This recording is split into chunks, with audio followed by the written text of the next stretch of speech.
Good evening, and welcome to the February 19th Coteville Hills Board of Commissioners meetings. If you would please rise for the Pledge of Allegiance. I pledge allegiance to the flag of the United States of America and to the republic for which it stands, one nation, under God, indivisible, with liberty and justice for all.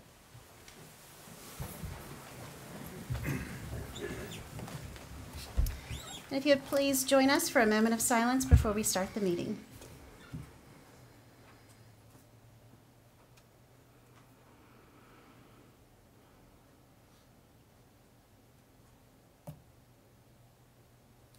Thank you. Okay, first on the agenda this evening, we have approval of the agenda. So moved. Second. Okay, any discussion? All those in favor, please signal by saying aye. Aye. Any opposed? Okay, thank you. Next, moving on, is the first time we've set aside this evening for public comment. This is an opportunity for anyone in the audience who wishes to speak to the board on any topic to go to the podium, identify themselves by name and address. We ask that if you're speaking as an individual, you limit your comments to 3 minutes. If you're speaking on behalf of a group, please limit those comments to 5 minutes. We did have a sign-up sheet. Mary, did anyone sign up? Okay, that's not a problem. We'll call from the floor. So we have someone already ready to speak, and then I'll call for anyone else who wishes to speak afterwards. So welcome. Thank you. Can you hear me? Yes, ma'am. I'm Joan Pfeiffer, and I'm here for the League of Women Voters, and to bring you our Citizens Guide, the brand new one. And they gave me something that I'd have to read for several more minutes than this, so I have included that in the back of the guide, and I will pass these out to you, and I have given her the rest of the ones that we have. Great. And we thank you. Thank you. Well, thank you so much. That's Thank always you. a valuable tool, that guide. It's packed full of, for those of you who have not used or picked up one of these resource guides, it contains contact information for your state officials, your local officials for all the different towns, school information, community college information, just all the departments in the county. So very valuable piece of literature that you guys put together annually. So thank you very much. Thank you. And I tried to point out some of the different areas that we do have all the phone numbers and all the names of the people and so forth. And so you can take all those paper clips off. Thank you. Okay, thank you very much. Thank you, John. Is there anyone else that would like to speak at public comment this evening, this first time? Yes, sir. Mayor Davies, members of the board, good evening. My name is Tim Lee. I'm a representative of TFC Recycling based in Chesapeake, Virginia, and I'm also a resident of Williamsburg, Virginia. Since 2005, TFC Recycling has continuously provided processing and marketing of recyclable materials not only for the town of Duck, but also for Perquimans, Chowan, and Gates counties. They're a member of the Albemarle Regional Solid Waste Management Authority, as is Dare County. February 11th, the town clerk notified our company that our proposal submitted on January 29th in response to the town's request for proposals, and I quote, that the bid could not be considered. The reason the E-Verify form was not included in the original bid package. We made a mistake. We all make mistakes. For more than 40 years, our company has clearly demonstrated capabilities to collect, process, and market recyclable materials for local and municipal governments. Our contracts and performance obviously prove that we comply with federal, state, and local laws, ordinances, and regulations, and we have submitted dozens, if not hundreds, of E-Verify forms to comply with these contracts. Today's agenda includes consideration of amending the recycling ordinance franchise and accepting a proposal for continuation of voluntary subscription-type curbside recycling service. It is important to us, and we believe important to this board and town residents, that all know the TFC recycling proposal for the curbside recycling service is $705 per month per household versus $782 per month per household proposed by the other service provider. That's a difference of almost $9.24 per year per household. Our proposal also includes a unique recycling rewards program, Recycling Perks. The rewards program encourages residents to recycle and connects the residents with local businesses to buy their goods and services. Truly a local economic development engine. It's our understanding North Carolina law provides that government and general management of the municipality shall be vested in the council, the board. This state law and local ordinances permit the mayor and the board with, quote, municipal discretion. By delaying action on agenda item 5, the town's board, administration, and citizens will have sufficient time to fully study the two proposals and better understand this issue of an errant form before a final decision is made. By delaying action on agenda item 5, the board acknowledges that the financial interest of the town's residents are always important. After all, the residents are the ones paying for the services. And quite possibly through our Recycling Perks program, Kill Devil Hills businesses will be supported and they will realize more business and more financial gain. So, in closing, we ask that you formally delay action on agenda item number 5. Thank you for the opportunity to address this board, and I'll be available for any questions. Thank you. Thank you. Thank you. Thanks. Is there anyone else in the audience that wishes to speak at this public comment? Yes, sir.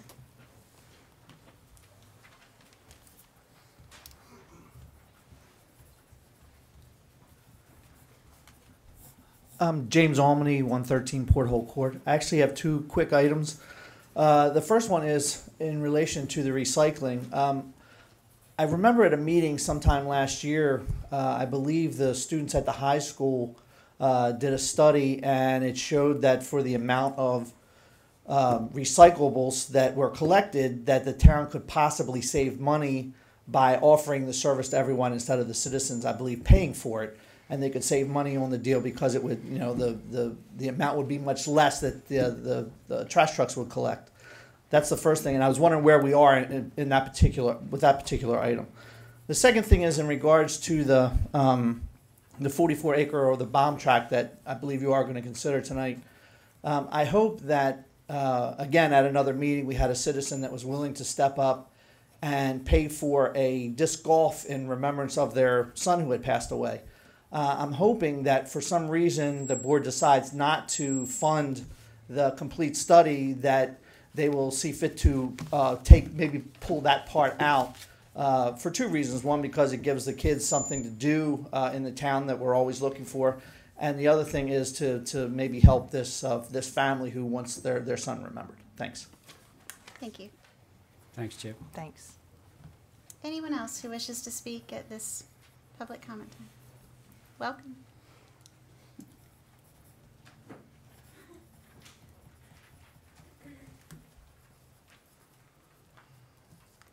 Our names are Carly Metcalf, Anastasia Roddy, and Mary Brogren. And we're doing a project at First Light High School that we have to come up with an idea that will benefit the community. And we came up with concerning the bomb track, that we could make a sports field open during all seasons, because around here we've noticed a lot of the sports fields close on the off season when people still want to try and practice. And this isn't our official presentation. We just wanted to get it out here so you guys knew that we were coming in the future. Yeah. Great. All right. Thank you. Thank you very Thank you much. very much. Thank you. Thank you. We look forward to seeing that. Is there anyone else that would like to speak? Yes. Who's that guy? Good evening, my name is Daryl Davies. I'm resident at 121 Porthole Court. I'm also a member of the Bomb Track Committee, and really just coming up here today to ask, while you're taking a look at the bomb track as an entirety, that we might consider also taking the disc golf course and having that separated out as an individual portion of the entire track, so we can consider that and hopefully move forward on trying to get that done, because again, as mentioned earlier, the family that has offered to help fund it. And anyways, I just think it'd be important to go ahead and get it started and not waste years possibly, or months longer. But this is the idea is to speed this up, since we do have some funds to possibly make that available. Thank you. Thank you. Thanks. Okay. Is there anyone else that wishes to speak at this first public comment time? Seeing no other hands, we'll close public comment and move to the next item. Actually, we'll take a moment and respond to public comment before we move on to the next item. So let's see. First, she already left from the League of Women's Voters, but certainly again recognize this Citizens Guide. Encourage you all to grab a copy of this if you don't have it. It's really full of very valuable information. And next, Tim from TFC Recycling. We did receive, the board received kind of an update on the circumstances and what happened. And I'm going to defer to the attorney to respond, because even though I recognize that we are, as a board, policymakers and have decisions, I also am very cognizant of not stepping over a line that leaves our town vulnerable by board members making decisions that we're not really supposed to step out there and make. So, Steve, can I call on you? I will. I'll be happy to respond. The board directed, of course, that we proceed with receiving proposals for the recycling franchise because it's up at the end of April, I believe, or sometime like that. So we needed to get that in moving, and Mary sent out information to prospective people who might be wanting to bid on it. I think she actually had 4 companies that she actually got in contact with them, and TFC was one of those companies because we're familiar with them. They're down here in some other municipalities and do a good job. Of course, Bay, who has the contract right now, also received it. The request for proposal, and it was an RFP, it was not a bid proposal or anything like that. We sent it out as an RFP, and it was very specific as to what each company had to present to us in order for their request to be considered by the town. And one of the items that was in there was the E-Verify affidavit. We actually sent the affidavit as part of the package to everybody so they had it.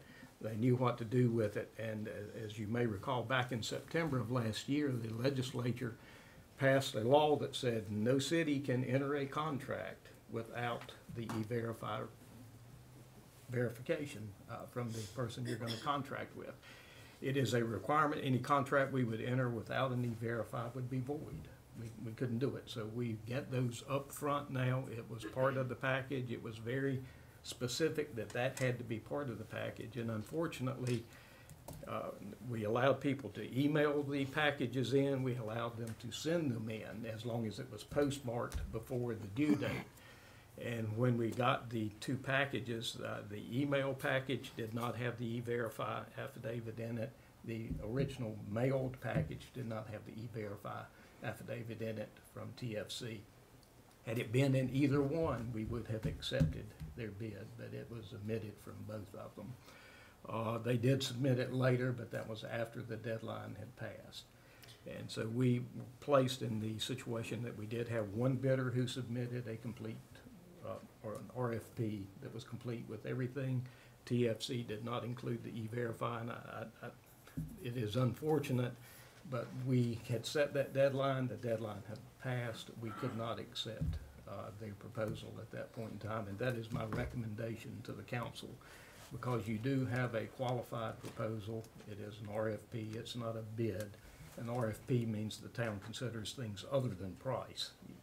You set the parameters of what you want to consider and whether you accept a proposal or not. Now, if you decide that you are not going to accept the proposal that you have before you tonight, then we will go back and we will do it all again. But if you do decide to proceed on, I'm comfortable that you can do that. It is unfortunate that you don't have both bids to look at, because I reviewed both of them and read through them, and certainly TFC is a qualified company to do business, and they have a very comparable proposal for your consideration, but unfortunately it is my recommendation that you not consider that because it did not meet the requirements of the RFP. So just want to make sure that the board's clear on if we could not, we don't have the authority to just say, well, we want to look at it anyway and consider it, because it didn't meet the qualifications at the time it was submitted and the due date.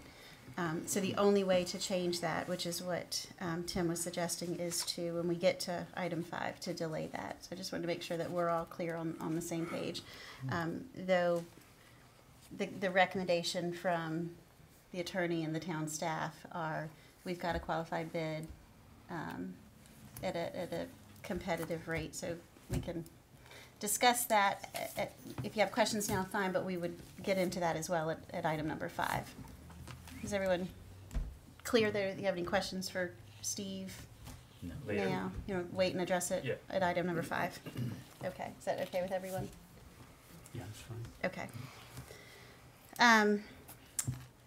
In response to Chip Almany about the 2 items that you brought up, you had brought up, the first thing was related to studying alternative plans. I will say, when we received in our package the qualified bid, they did propose an alternative plan, which was exactly what you stated about putting out,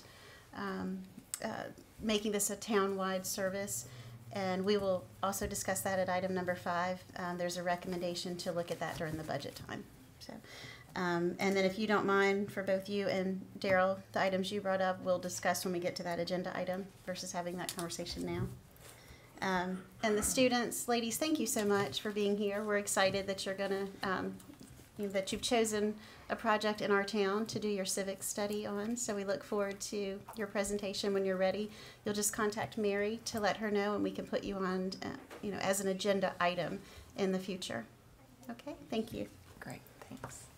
Okay, so anyone have anything before we move on to new business? Okay, we'll move straight into new business then. We have under new business item number 1, we have 3 public hearings to consider scheduling. These are strictly just to schedule these public hearings. We can look at these individually, but if you are agreeable to scheduling the public hearings, we can do that in just one motion to schedule all 3. So first, we'll just take them in order, and then you guys can decide how you would like to make the motion. First is the public hearing would be to discuss the financial or financing arrangements for the Meekins Field lighting. We've discussed this need before, but we do need to have a public hearing on the financial arrangements for financing that. The second is proposed amendment to Chapter 153, zoning, Section 153.359, changes in plan by owner or developer, and this is to modify administrative approval requirements to allow additional projects eligible for administrative approval. Greg, do you mind providing a comment on that for us? No, I will be brief. There's this amendment is basically to codify some current practices, and it would also it deals only with administrative approvals that are less than 500 square feet, and it adds gross floor area to that section that applies to those administrative approvals. And the second part of that, this amendment would allow us the same flexibility we exercise currently with permitted uses with conditional uses, and that's the same conforming conditional use projects. The site features less than 6 inches above grade. So what we're trying to do is to really streamline some of our process and help the community that's trying to develop move through the process. It will ease you. Right. And both items B and C under this item number 1, both of these were vetted with the planning board, and at their January 21st meeting, they recommended both of these coming to us. So item C is the proposed amendment to Chapter 153, zoning Section 153.076, off-street parking and loading. This is to modify parking for medical clinics to allow 1 parking space per 200 square feet of gross floor area.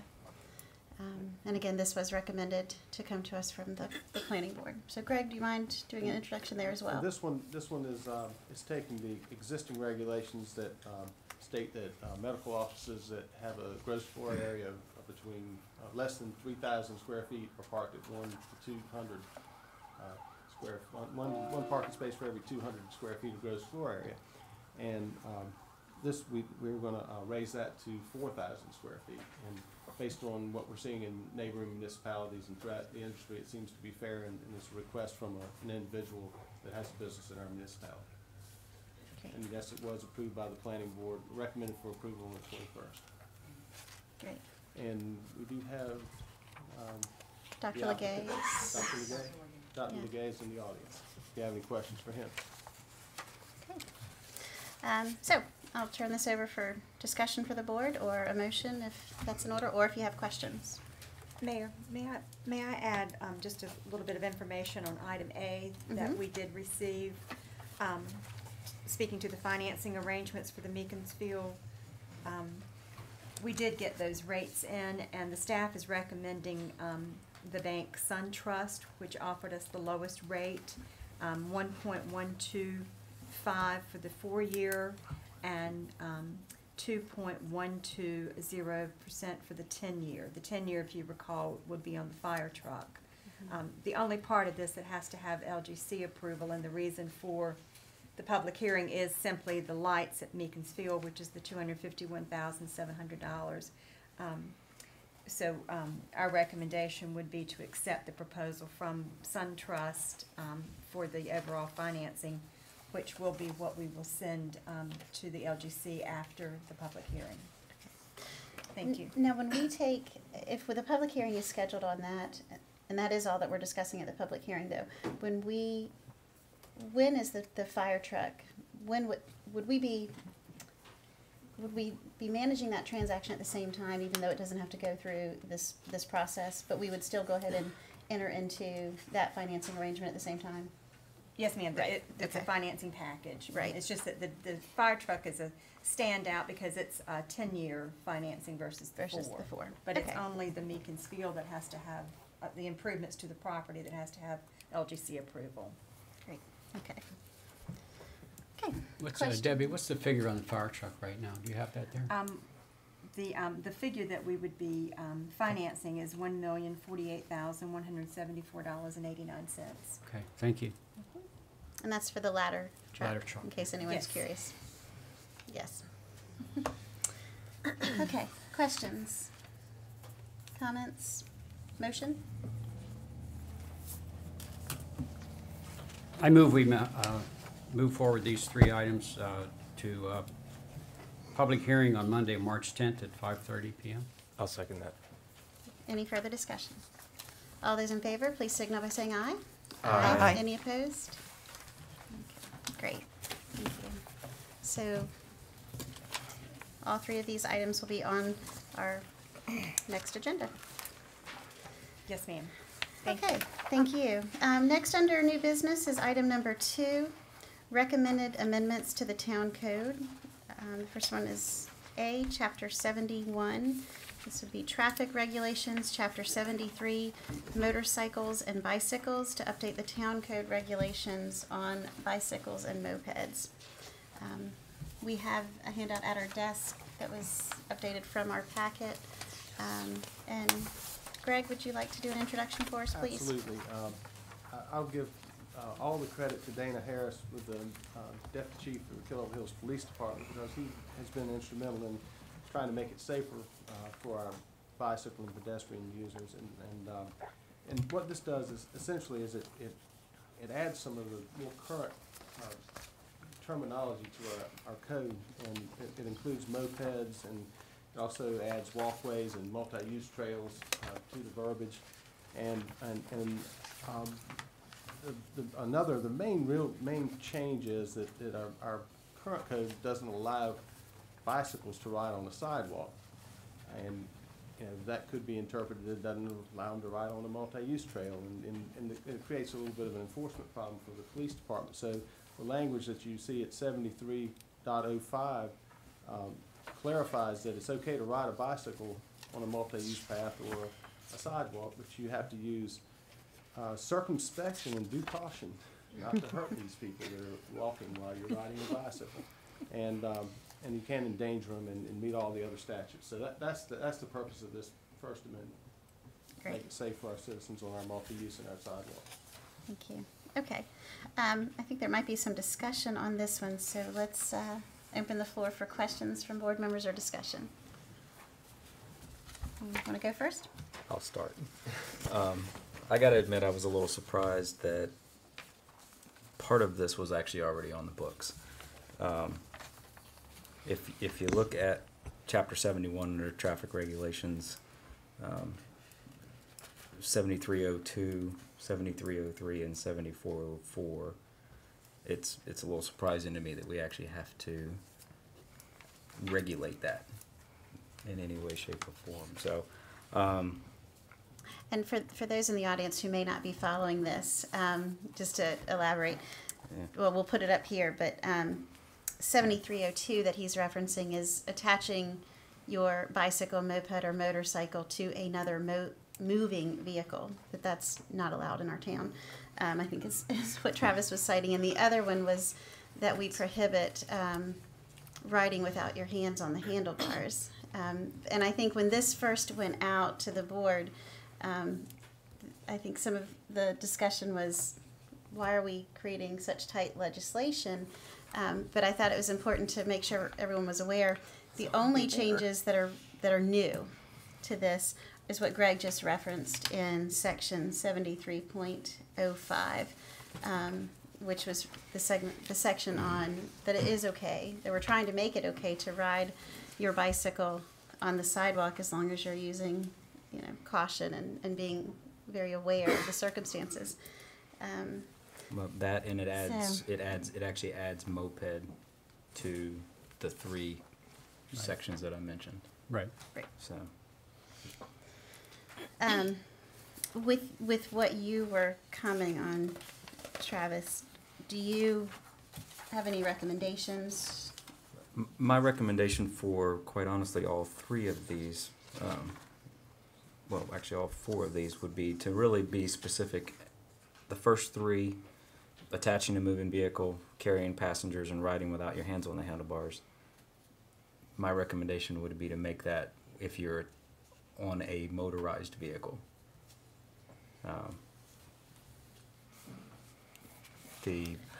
Yeah, I think kids can, ride on the handlebars safely and be all right. Is that what you're saying? I'm sure that there's a possibility for someone to endanger themselves doing just about anything, but I'm not sure that we necessarily have to have a law on the books for it. And then riding your hands without them being on the handlebars. I think that is already a current law for a motorized vehicle, so I'm not sure if we would even need to have that specifically within the town.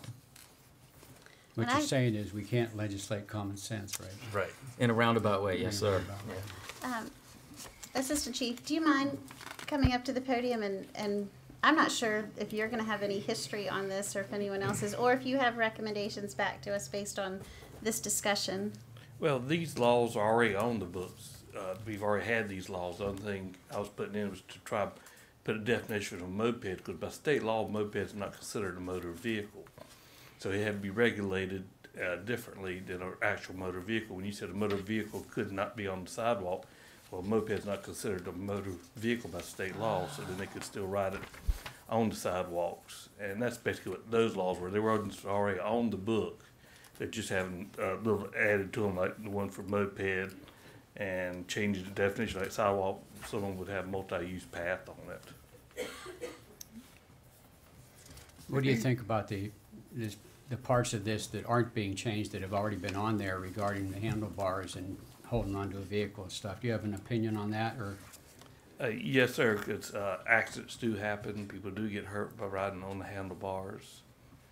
So, so far as laws that are already on the book, I tend to agree with them. Well, like I said, you wouldn't think you'd have to regulate that. That's correct, yeah, but it's already on the books. It's been on the books, and some are state laws also. State laws? Yeah, that's what happens is some of the laws govern what happens on highways, like let's say your helmet law. You got to actually be on a highway or public vehicle area for it to apply. We might need to, with the public way that we're putting on there, if you're riding your bicycles, technically, if they're off the highway, off the right of way, they don't have to have their helmets on. Huh. So, are you saying like on state roads there might be regulations that we would need to comply to, or? That's correct, Okay. sir. There's certain laws the state covers, and these run along with the state laws, but basically when it gets to the sidewalk part of it, or the bike path, this is just to cover them to make it safer for them. That's all it is. It's not to say we're going to be out there and going after everything, but if something were to happen, like a wreck or something on the path, so I mean, we're taking a bicycle and run into somebody, then we've got enforcement action we can take. I guess, I don't know, for me, I don't know about the rest of you, the question is it worth sending this back and changing all that, or, I mean, how long's it been on there, Greg, forever, or? This is probably came from a model ordinance in the '70s, and what somebody had deemed is that, you know, when somebody's riding a bicycle or on the handlebars, without their hands, or run over somebody while they're carrying a passenger, that it's probably not the safest thing, so they should be held to a higher standard, you know, and I think that's why it's on the books, not to arrest people that are riding on the handlebars or without their hands on the handlebars or whatever, but I think it's probably that in that case when Dana's called out to do a report, that he's going, oh, you know, there's a law that you shouldn't be doing that if you're not smart enough to stay off the handlebars, that, you know, you ran over this kid in the baby buggy, that, you know, you should be liable for it, you know? I mean, I'm using an extreme Right. example, but Has there been any? if it happened to you, you wouldn't think it was extreme. Well, and that's the only time that, Yeah. that I guess really this comes into Yeah. play, because That's we're certainly not pulling patrolling kids for over that. and giving tickets for No. riding without their hands on the handlebars. It's, Yes. but in the event that there was an accident and something happened and they were being negligent, That would there's give some him- that would teeth give him and the something to authority enforce. to I guess that enforce it makes sense. and cause somebody to be at fault. Right. Okay. Any questions there? Well, this riding without hands on the handlebars and with passengers on the handlebars, that's actually got us onto stupidlaws.com. So I don't know if this is like a you know, across the country problem, or if it's just here.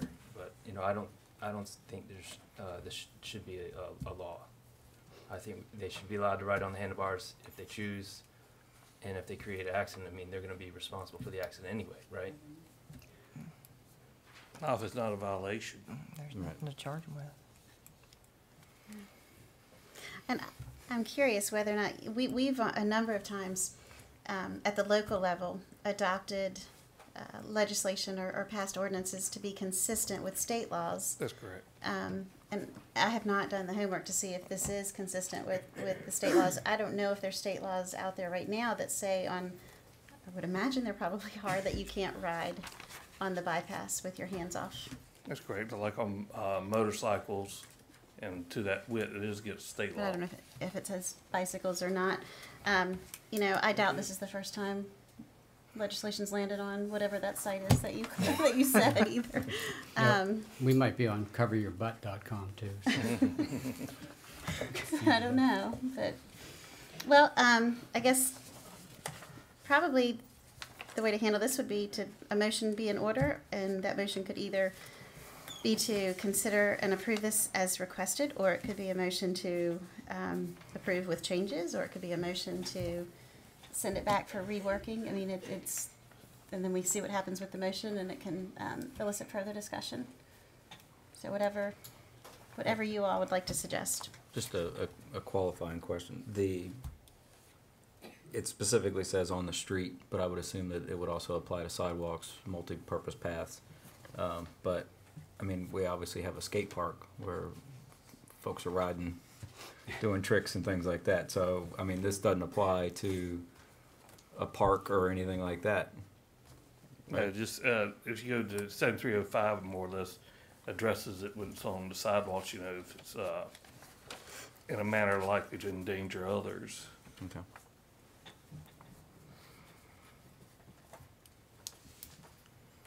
And we're really only adding moped because the state of North Carolina doesn't consider that a motorized vehicle. By definition, that's correct. I didn't know. I didn't know that either. Yeah, that's kind of weird. Wow. I'm okay with this, and I'm not really, I don't see any point in messing with the way it's been for all those years, especially with some the caveats about having the state law involved, and I don't know the state law either, and we could very well remove something there that would later on get us in trouble, so. And if it's not well, like you said, we're not going out there looking for people doing this. It's only in the case of an incident where we can fall back on this. That's correct. Okay. That being said, I'd like to make a motion to approval of the ordinance and send it, or, I'm sorry, and approval of the ordinance as presented. I'll second that. Any further discussion or comments?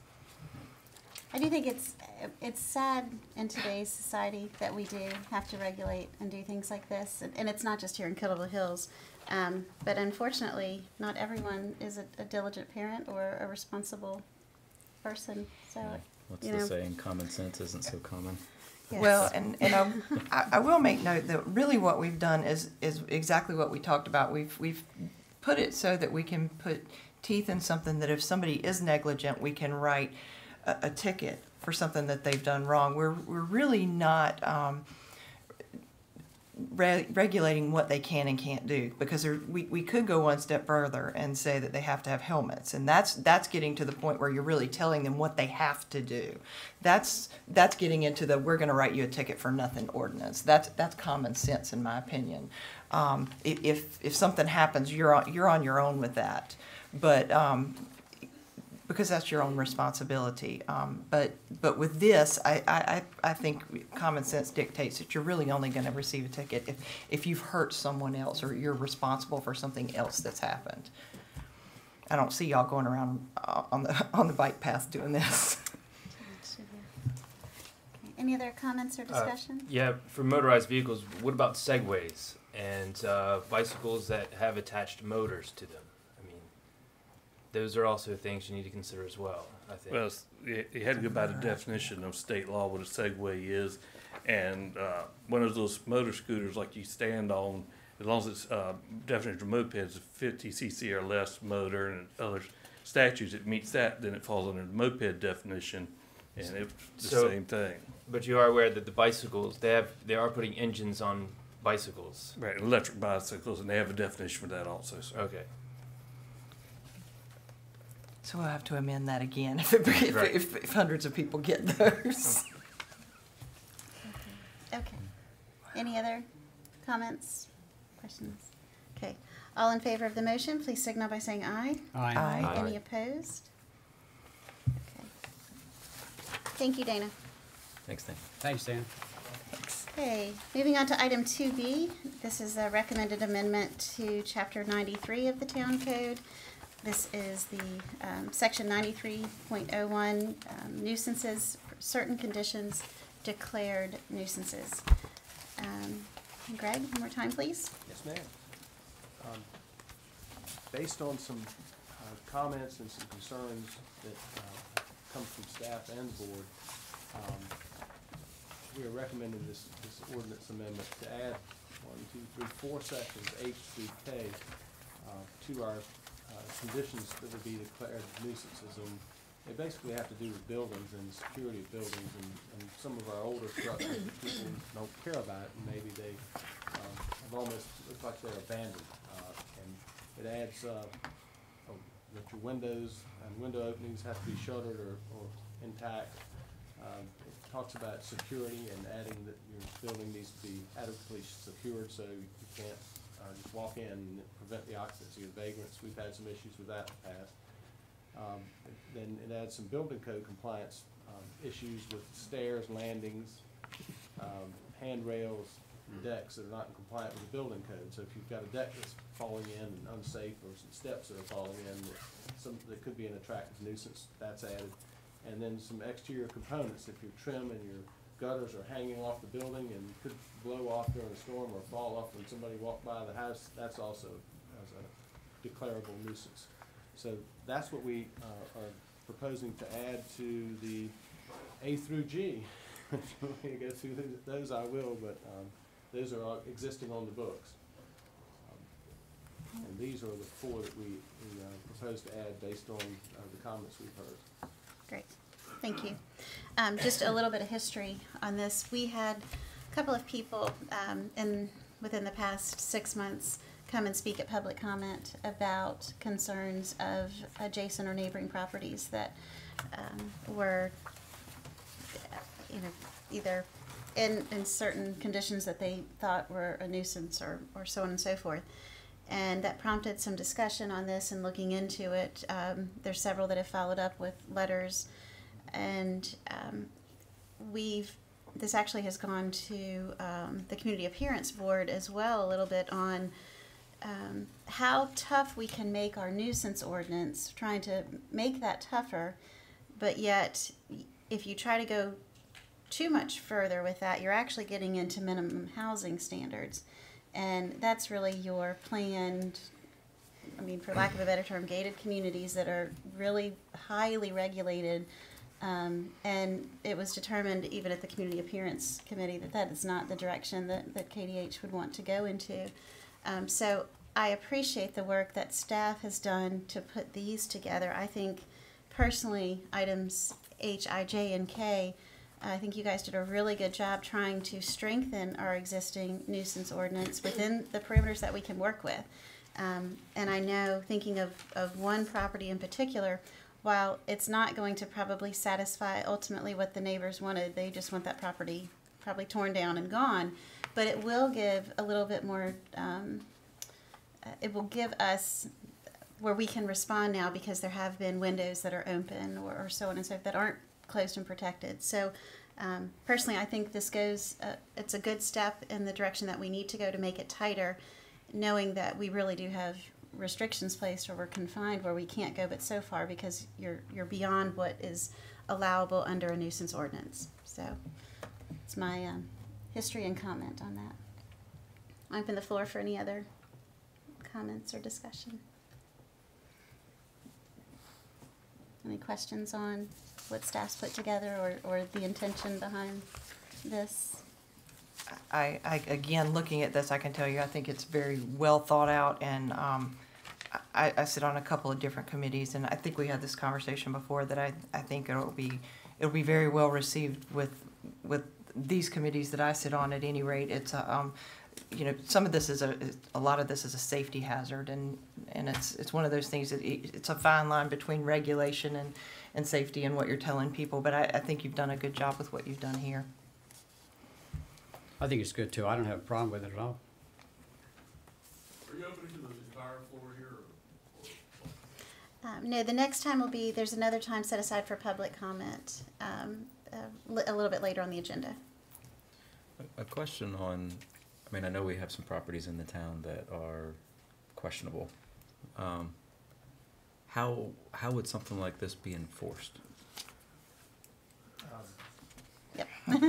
Basically, through complaints, if you had a house next to you and you said, you call up and you talk to us, either call the planning department and say, I'm either anonymous or I'm gonna give my name, and we follow through and say, well, what's your complaint? You say, well, there's steps are falling off this house, it's unsecure, I see people going in and out of it, and the windows are broken out. Now, I'm just using those because I'm looking at them.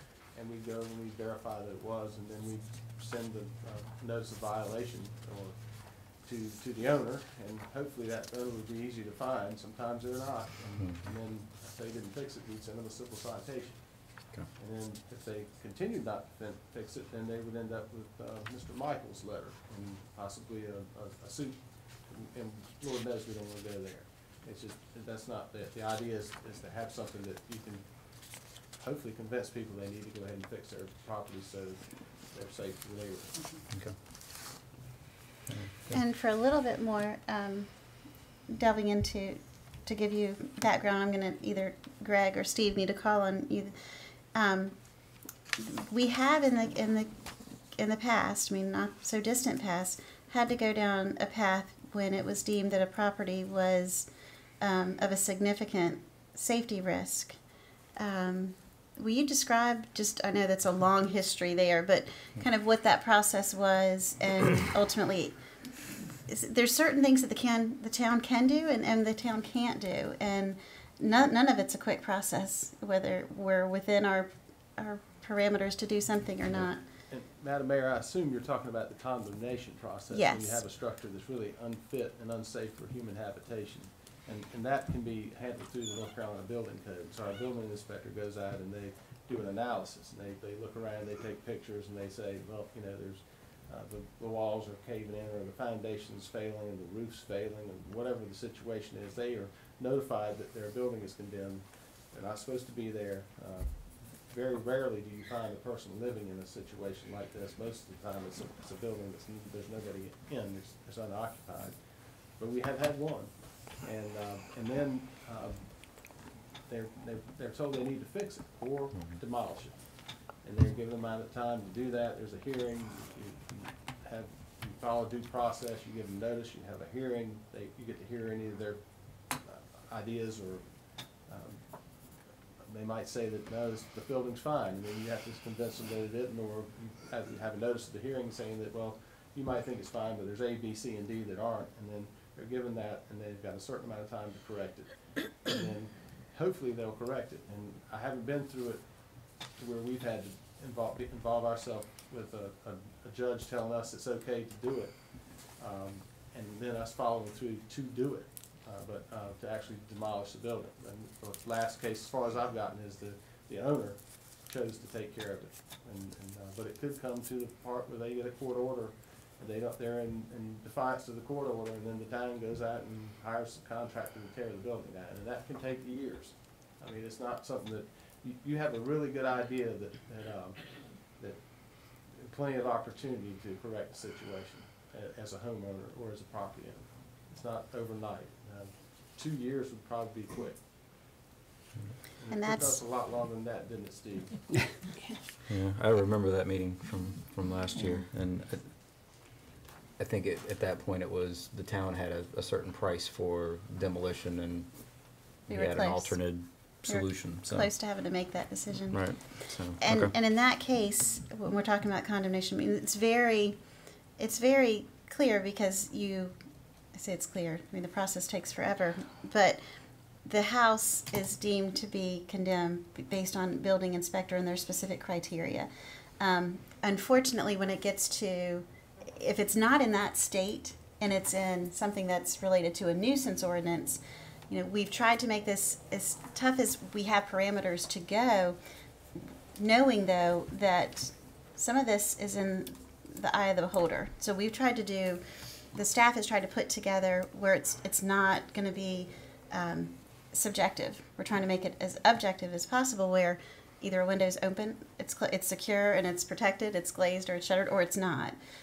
You know, somebody's not painting their house or letting their siding fall off. You know, I might think that's just ugly and a nuisance, but I don't know their circumstances, and so that we don't have ordinances now. And nor would we under a nuisance ordinance to be able to do anything with that. That's where you would have to move into minimum housing standards. So we're not telling them what color they can paint their house. No. right. Or the condition they have to keep their siding, right. Or that they need to, exactly. Right. So. And hopefully with this, maybe we can keep them from getting to the point that the house needs to be condemned. If this can help them get the stairs repaired or get to that point, and there are some agencies that can actually help with that, and if we can put them in that direction, that can actually stop that process of the degradation of the house to get to the point where they actually have to leave the house. So hopefully this just stops some of that and is a positive thing. Okay. Did we have a motion on this? Yep. We do not have a motion, ma'am. No, we don't. Okay. Do we need one? We do. Okay. Yes. Yes, one way or the other. We need one to Make move forward. a motion to accept as written. I'll second that. So motion is second. Any further discussion or questions? All those in favor, please signal by saying aye. Aye. Okay, moving on to, thank you, new business item number 3, proposal for landscape architectural services related to preparation of a master plan for potential development of the 44-acre site at the Baum Tract. Yes, ma'am. I would defer to Sean Murphy. And also with us this evening is the representative from Surface, Mr. Davis, Eric Davis. Well, unfortunately, Eric wasn't able to make it. He was planning to make it. Okay. And I haven't actually got word from him, but he's not here. So, but he was on his way, was my last understanding. So he may show up, but otherwise I'll try to answer the questions the best I can. Okay. Okay.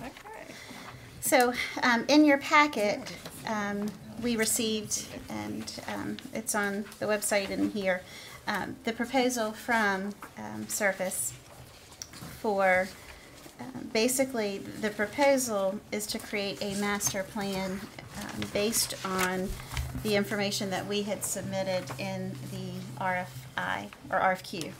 Did we do an That's right, RFQ. RFQ. Right, we negotiated with Eric his contract that we have here, which is really broke down into 2 phases. And the first phase would include, a large portion of that includes a market study of the feasibility of all the different ideas that have come up and even more ideas that can be identified, along with the local competing interest of those identified items. And that really will be a large item of this phase 1. With that, it will also include putting the items that are identified onto a rendering to actually make it visually understandable better, what can go on the site and what economically will make sense or perhaps not make sense based on what the study develops. And at the conclusion of that phase, if the board wishes, you could go into phase 2 or not. And a lot of that would depend on what you desire and also what information you get back from the market analysis.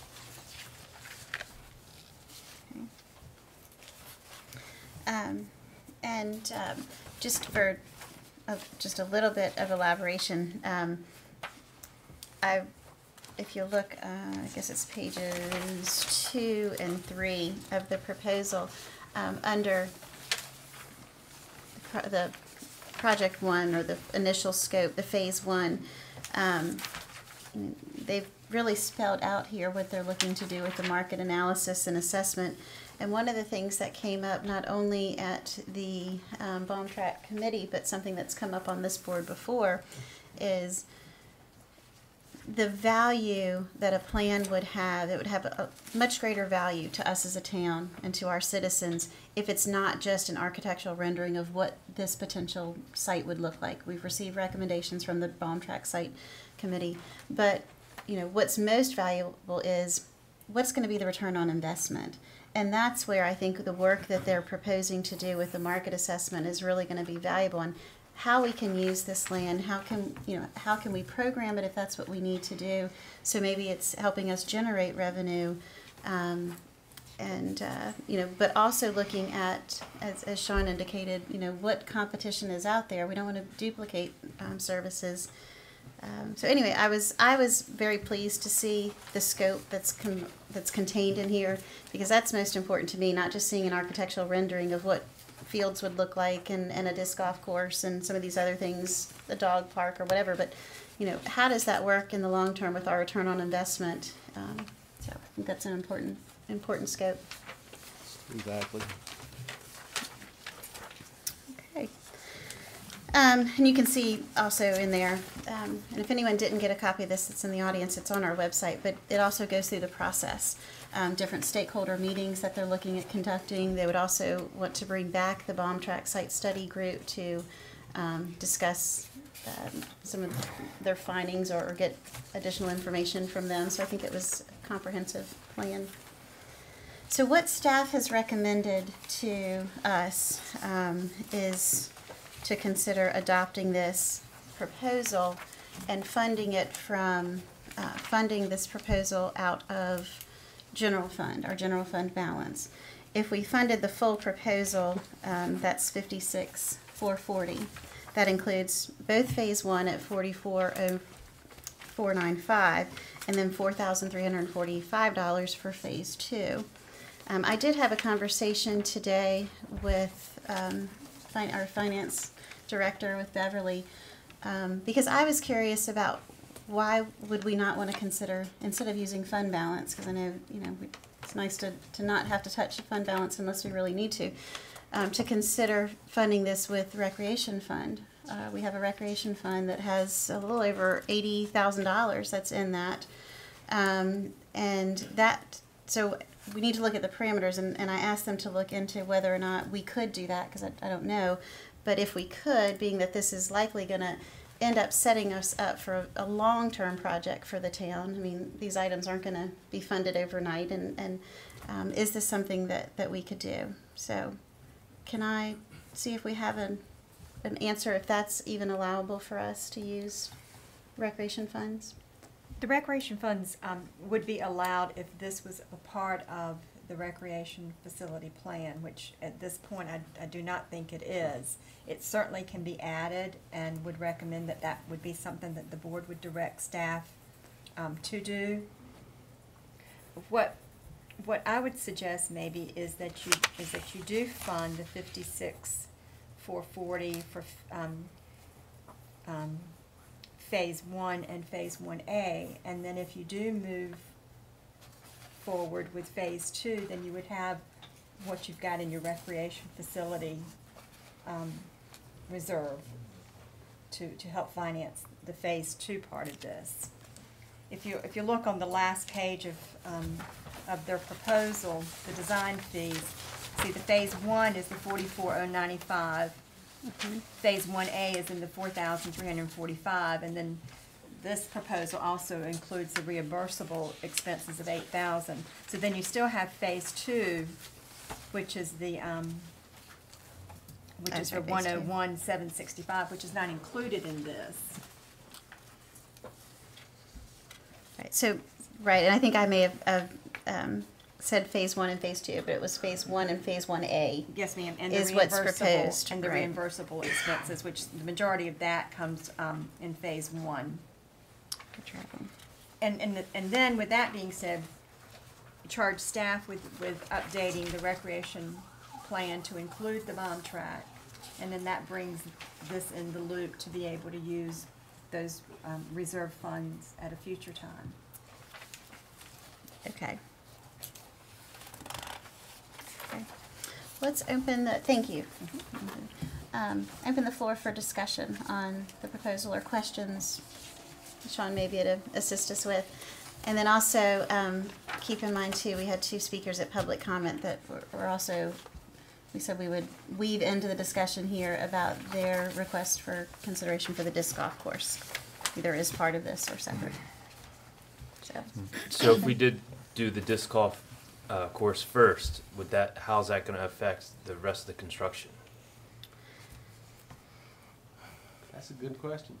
Yeah, I don't know that anyone really has could give a set answer at this point on that. This side is very rough. Right, I saw it. It's pretty rough. So, and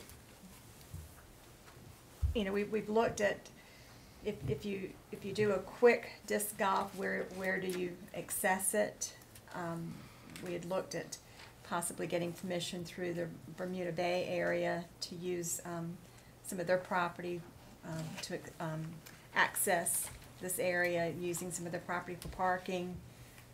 There's basically no facilities back there, no type of parking or anything. And in fact, it's not very easy to get to at this point.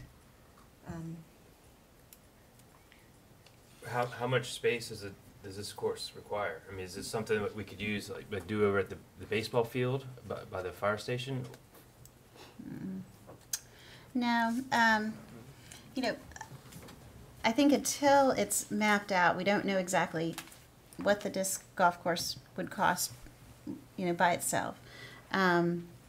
If we were able to secure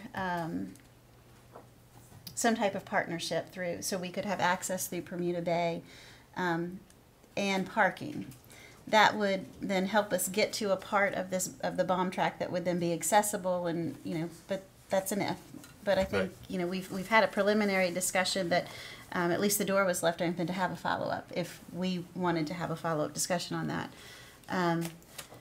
So right now, there's just a lot of ifs. If we could get that, but you know, we haven't taken any steps to follow up because we need to have some direction from the board whether or not to do that. But if we could get that access and then some type of relationship for parking, and then you could use that area where it connects to put the golf course. I mean, the disc golf courses, as I understand it, or as I understand them, they vary in the level of development or refining that you can do. I mean, you can have some that have manicured tee boxes and, you know, almost kind of a manicured course, so to speak, that still is, you know, still using a lot of greenery and landscape. But then you can have some that are much more rustic that, you know, the shrubbery still there and whatnot. I mean, regardless, it has to be cut down from where it is now. So, I mean, it's really rough.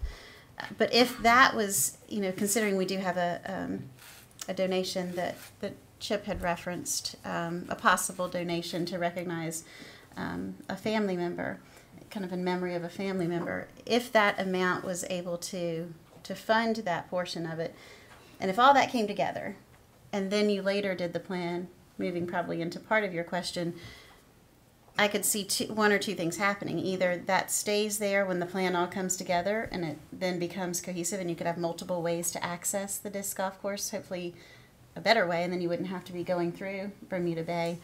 Or maybe part of the plan is that the golf course is recommended being totally relocated somewhere else on the site.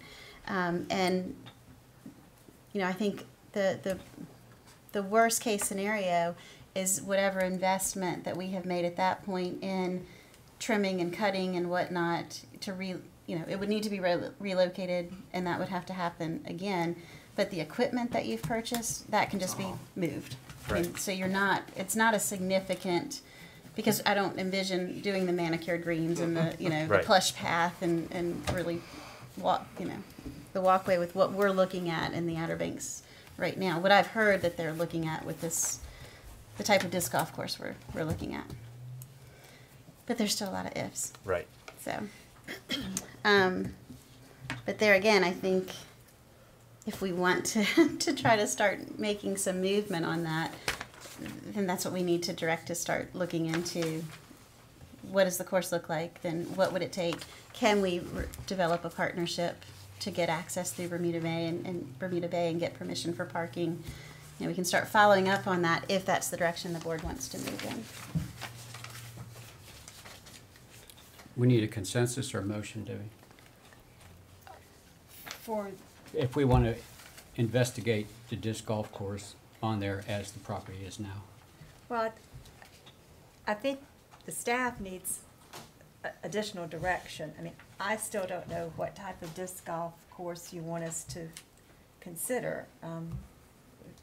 As the mayor states, I understand they're all over the board. I'm not that familiar with them, but I know some that we've seen have really, you know, been state of the art, and then there's some that there's just not that much to them. I recall when we were in earlier discussions on this that I was told by someone who knows a lot more about it than I do that the cost of putting it in there definitely would not exceed the amount of the grant that the individual would like to give us. Well, So, and you can do it as you can spend $1 million or 10,000 literally, because the tees and the baskets, they're very simple. They cost in the hundreds of dollars each, and they can be stuck in the ground and moved at will. So, and the clearing could be minimal. It would just be a par 178. It's, you know, Well, no, I mean, would the- seriously, it would be. Would the direction from the board be something along the lines of move forward with the disc golf course with the amount of money that the contribution is? It's like in that price range is. I guess the first thing we would probably want to do is maybe secure access through Bermuda Bay, because if we don't, then it might not be feasible in the very near future, because we'd have to do some development back at. Right. So if we could secure access through them and get a commitment from them, That would be number one, and then we could take it from there, bring it back up again and decide what we're gonna do. Okay. And I don't have a problem with limiting it to the 15,000. The other people that know more about it, I think that's sufficient, especially if you throw in some volunteer work, you know. And you're gonna head that part up for me, right? Yeah, I'll head the tick patrol. So Mike, what I'm hearing you suggest as a recommendation is that we, as the next step, to direct the town manager staff, and I'm happy, I made one contact to Bermuda Bay, to see about an access agreement, for access and parking, so we would need both. Right. Okay. So that'll be the next follow-up. And then we would come back hopefully by the next meeting and see where we are with that, and then we can discuss basically looking at establishing a course within the parameters of the 15,000 that's been offered. Now, do we need to worry about restroom facilities with this? I mean, well, that would need to be part of. We would need to come to an agreement, though, of what you're talking about. Yeah. Are you talking about? If you're talking about bathhouse with plumbing and all that, it's not going to happen under 15. But if you're talking about an enclosed porta-john, like some Nags Head has out at the new park that they just opened, right at Whalehead, they have an enclosed. There's a wood built around it, but it's a porta-john sitting there. If we're talking about something like that, that would be different. Okay. So, but yeah. If I remember correctly from the capital planning workshop, the amount here is based on the total number of suggested uses, right? So in keeping the amphitheater in there and that type of thing, does that increase the cost of this phase 1 and 1A? Well, the 1A, or the phase 1 includes all the mentioned ideas along with other ideas that could be identified as part of the market study. So that will certainly be looked at. It'll be part of the market study, and they will take those ideas and place them on a rendering on the site that would show how at least two different philosophies on how the items that are identified through the market study that are economically feasible would fit on the existing site. Okay. So that's what you could expect to see at the end of phase 1. Right. Do we have a time frame? What a schedule would be for that? We don't have a set time frame. I think we have it under the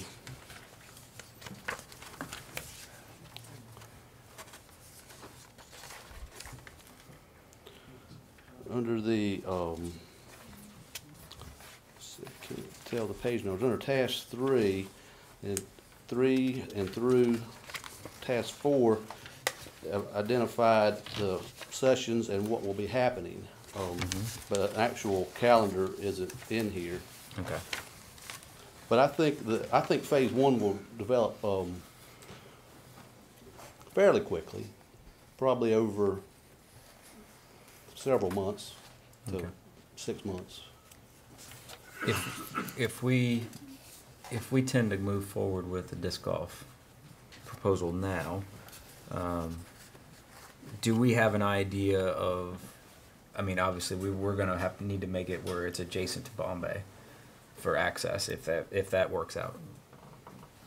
It'd be nice if we could have it also in a spot where we wouldn't have to move it later, and that phase 1 is kind of taking that into consideration where. We're not having to make those changes later. I don't know if that's feasible or not, but What we might be able to do is, once we secure access, if we do, and then come up with how it's going to be laid out, we can possibly do that on our own because there's knowledgeable people that'll do that for us. And once that's done, we could give that to Surface, the company we're dealing with, and we're going to say, here's what we have so far, and could you take this into consideration when you're designing the rest of it? Doesn't mean it has to stay that way exactly, but at least be considered that way. Okay.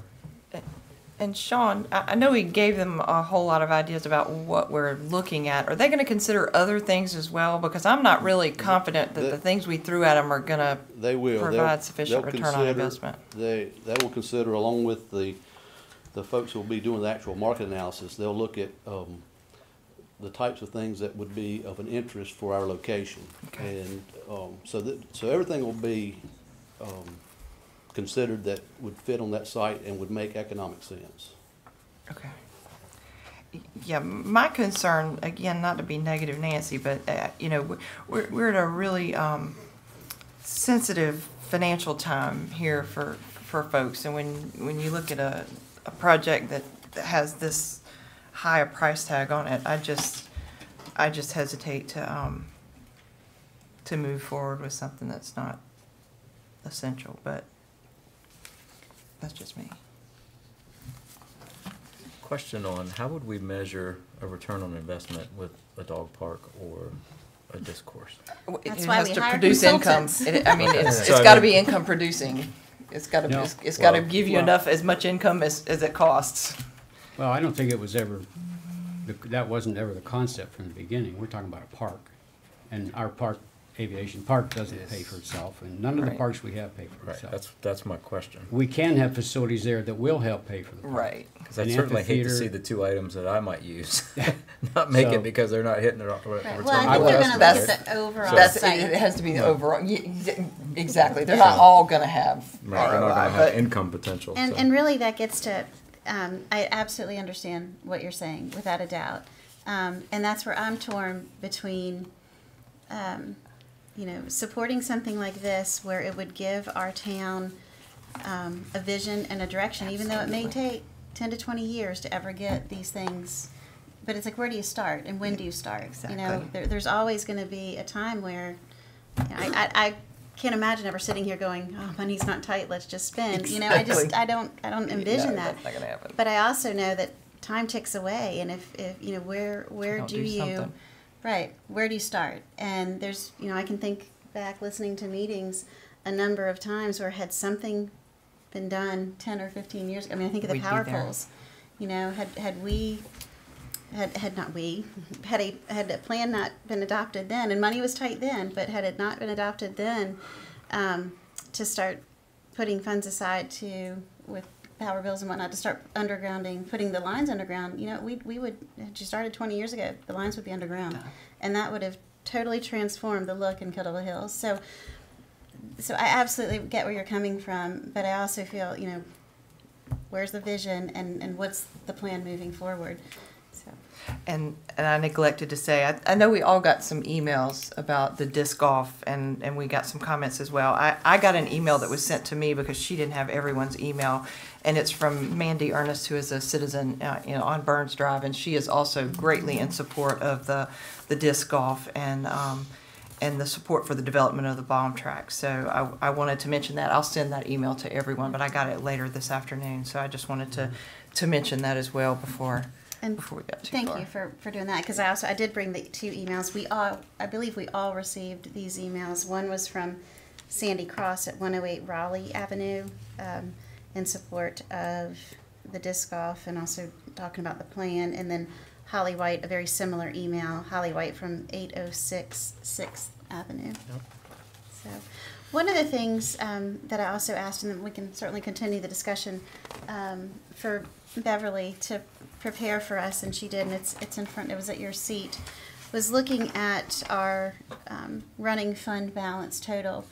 And what she has done here is put where the fund balance was when we started the fiscal year, so at the end of June 30th, 2013, and then items that have either been subtracted or added back to the fund balance, because if you remember, we gave our COLAs back, which put money back into the fund balance, and then where that sits, and then what percentage of the percentage on the side is what percentage of our overall budget that fund balance represents. So our overall budget, we operate just under 14 million. That's the 13,971. That's not up there, but that's our overall budget. So if we approved we've got one other item to look at here in a few minutes, but if we approved these items coming out of fund balance, we would be left with a fund balance, that's everything up before that last line, of $5,267,858, which is 37.70% of our $13.9 million budget. So I wanted those numbers to understand what does, if we were to fund the study out of fund balance, what is the overall impact to our budget, or excuse me, our fund balance? And you can see it would shift it from, instead of having basically 38.24%, it would shift it to 37.84%. So it moves it a little more than 1%. And that's funding both of phase 1A, 1B, and what we're going to discuss in a couple minutes with the sidewalks. So Okay. just wanted to draw your attention to all of those numbers. Okay, what other On discussion? this question on this being the bomb track market study, is there a way to move forward with this and also have a plan to go forward to do the disc, to officially move forward with the disc golf with access through Bombay? Can we do that tonight? I think we can do both. We need to, yes, right? We can do both. We can come to a consensus, which that would just be a consensus to provide direction to see if we can secure access through Bermuda Bay and discuss parking with them. So we can be moving forward with that. And then at the same time, if we approve to move forward with the surface plan and the budget amendment that's associated with that to fund it with fund balance funds, yes, we can start moving with both. And then back to what you mentioned a couple of moments ago, I think we just be very mindful of the track of how these things are moving and make sure that we're keeping them as intertwined as possible until such point that the paths, because of the timeline, become divergent, that we possibly would still be moving forward with the disc golf while they're still developing the plan. So, did that make sense? Well, and I think if disc golf remains... It did to me, but I don't know if it did to everybody else. But if it remains part of the official plan, then I think we're also going to be tracking it just as a separate item. I just didn't want it to get confused if we're potentially months away from this study being done, for us not to wait that long to that we could to keep get moving everything else going. with the disc golf course if it is coming together. Right. Yeah, I think that's reasonable. Yeah, I just want to reiterate a couple things before we move on. And like I said, when I heard some talk in more recent times about the feasibility and whether it would pay for itself, that's paraphrasing, that kind of bothers me a little bit because this was never intended to do that. We don't want to charge people to play golf. We don't want to charge them to launch their canoe. The only thing we might do is an amphitheater or some kind of a facility there that people can rent for weddings or something like that. That would be different.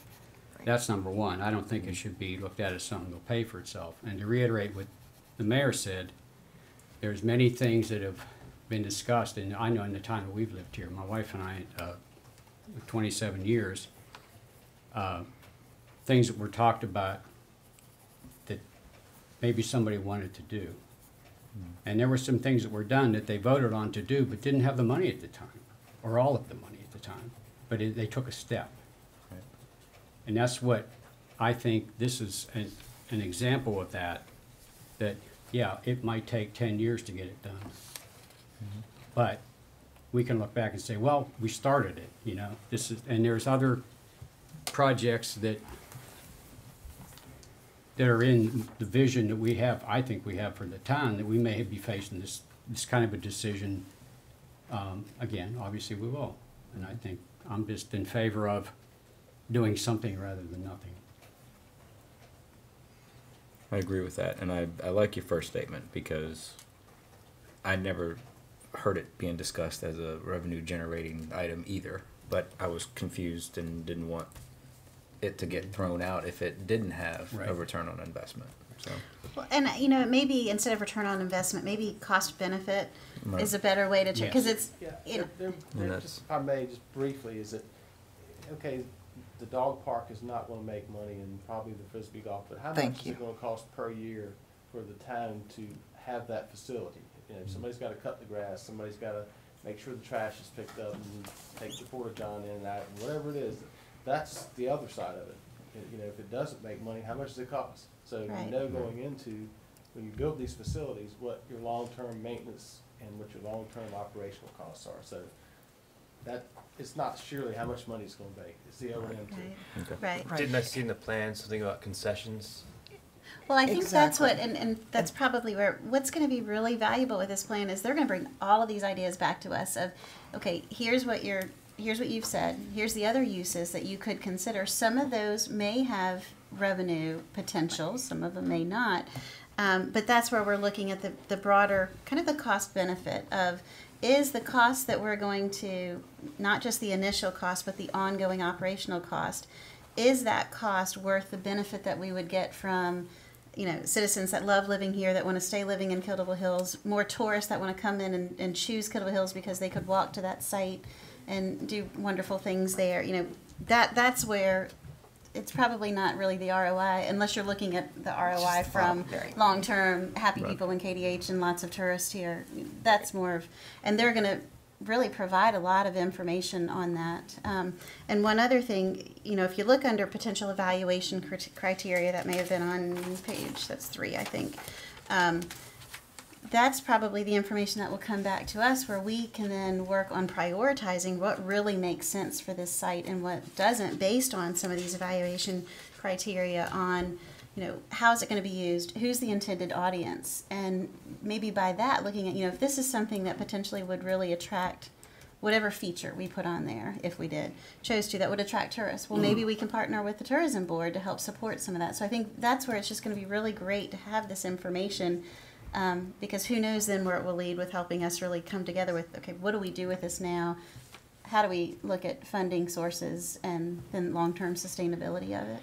And I'm afraid I was a little misunderstood when I'm talking about return on investment. I'm not talking about charging people to get on, you know, to launch their canoes or to walk their dog or to do that. I am talking about the specific things that do have concessions, or if there were to be an amphitheater, or to go to a concert or something like that, and just specific things like that, not the normal things that you wouldn't normally be charged for. And in saying that, one of the things I think of is in my job every day, I'm faced with folks coming to me saying, I have to think, am I going to be able to live here? I mean, we're faced daily with the cost of living increases that are here, and people in Kildable Hills still haven't been hit with the cost increase for beach nourishment yet, and we're facing the flood insurance increase. So with all these things coming, you know, my thought process with this is, do we really want to raise taxes again, especially when you look at that bottom line of $2 million, which was the first number we looked at. That's my thought process of, if we're going to do this, we really need to have something that has some kind of revenue to be able to offset the cost that we're looking at here. Now, I mean, you know, if you spread it out over 10 to 20 years, yeah, maybe we can make that a little easier, but it's really hard to do something like this like that. So I like the thought process of pulling out the disc off, so we can do that. That's something that we can do pretty quickly, but that's just my thought process. And I'm not thinking about telling somebody you got to pay them $10 to walk your dog in the dog park. That's not my thought process on that. I'm just thinking about overall the people's pocketbooks. Yeah, not to extend the discussion too much further, but one thing we discussed on several occasions when we had the Bomb Track meetings was there's also sponsorship opportunities for this. And somebody talked about somebody like PetSmart paying for the dog park, and somebody paying to have their name put on the amphitheater, like Lynn Dixon would like us to do with the golf. And those kind of things are possibilities. I'm not saying they're going to happen. That's something you have to think about too. Okay, so are we ready to, I think, was there consensus on, let's do this first, the disc golf, consensus on the disc golf to do that? Yes. Okay, so, and we're clear. Okay. So then the second thing, is there a motion, would anyone like to make a motion related to the proposal? I'll make a motion that we move forward with the landscape architectural services for the bomb track. And with that, would you also like to add to your motion about approving the attached budget amendment? And that's for the 440. Are we gonna do that under Yes, number recreation 25, or budget amendment. Yeah. number General 25. fund? Well, okay, let me get the motion. So do you mind restating your motion? Sorry. I make a motion that we move forward with the landscape architectural services at the bomb track, and the actually I'm not sure on that one if that Okay. are we going to move that to the recreation fund then, or not going to worry about that. We could not at this point because it's not part of the recreation So we'll have plan. to change Okay. So it would, right, so what Debbie was indicating is that if we wanted to take action now, we would need to leave it as the budget amendment states. Okay. But then we could add it, we could also follow up and ask staff to add this to the recreation plan. And then in the future, we would be able then to use that recreation fund to support this. Okay. Did I state that correctly? Yeah. Yes, ma'am. Okay. So, and to also approve the attached budget amendment number 25 to appropriate the funds for this. Okay, thank you. So there's a motion? I'll second that. Okay. Further discussion? All those in favor, please signal by saying aye. Aye. Any opposed? Nay. Okay. Mayor, if I may just make a quick clarification for the purpose of the minutes. The motion authorizes the manager to execute the agreement for completion of Phase 1 of the proposal and 1A and the 8,000 in reimbursable expenses. And the agreement would have to be satisfactory to the town attorney. There's a couple of things that Steve still wants to tweak. Perfect. Tweak I away. like your tweaking, Steve. So, okay, yeah. Thank you. Okay. Okay, let's move on then to item number 4, engineering proposal for US 158 sidewalk improvement. Thank you, Sean. Thanks, John. Thanks. Okay. Also, if I may add, while Pete's coming to the microphone, Greg Loy and Steve Albright worked with Sean and meeting with the Mr. Davis on this. So thanks, Steve and Greg also. Thank you, guys. Behind the scenes. Thank you. Okay, so what we have before us with item number 4 is the engineering proposal for US 158 for the sidewalk improvements. Pete, our town engineer, is here. Thank you and welcome.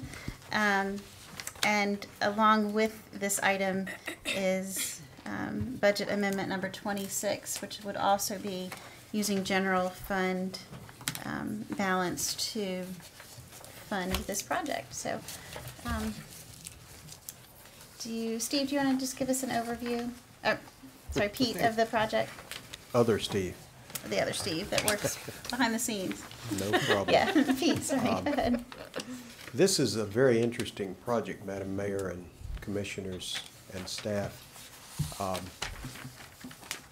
It was born of the Board of Commissioners' concern about safety and knowing we couldn't do everything we'd want to do, but wanted to go out and try to identify by the physical evidence on the ground the paths that were already being used. We call them the goat paths because there are worn foot tracks there that show where the desire lines for pedestrian activity are.